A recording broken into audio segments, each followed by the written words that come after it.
The Pike's 211 years old. It was, built to be the main thoroughfare into the district from Virginia. And then for years, it was a very, very rural community. I guess they paved it sometime in the 20s or 30s. The New Deal and the war effort, all the garden apartments that are here were built then. After that, it kind of stagnated. When I first moved here, the Pike was pretty much working class white and black. You walk straight down the Columbia Pike. That's where Freedman Village was. The whole museum here is basically an extension of Freedman's Village. As far back as 1870, black people were 80% of Arlington. The white property owners were on bad times after the Civil War, and a lot of them sold land to black people.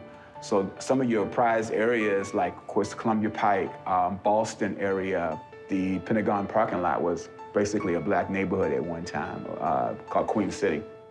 We're celebrating the 60th anniversary of the lunch counter sit-ins, which happened on Lee Highway. People would come during their lunch break. But the thing of it is, anybody could buy the food, but you had to be white to sit at the counter.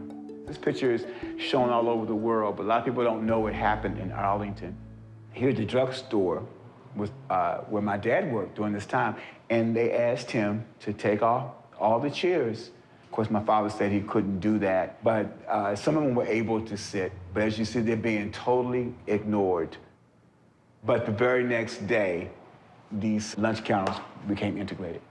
And the thing about Arlington is we're like a satellite. Everybody has watched us. So a lot of things that happen here in Arlington move down to the next.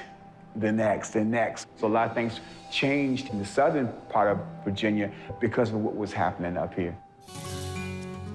When the immigration began in the 70s, there were huge numbers of Southeast Asians, but then other successive waves, largely from Central America, moved in. There's Eritreans and Ethiopians here, who are people from Mongolia and Azerbaijan. They're all here. We're United Nations in an actual community.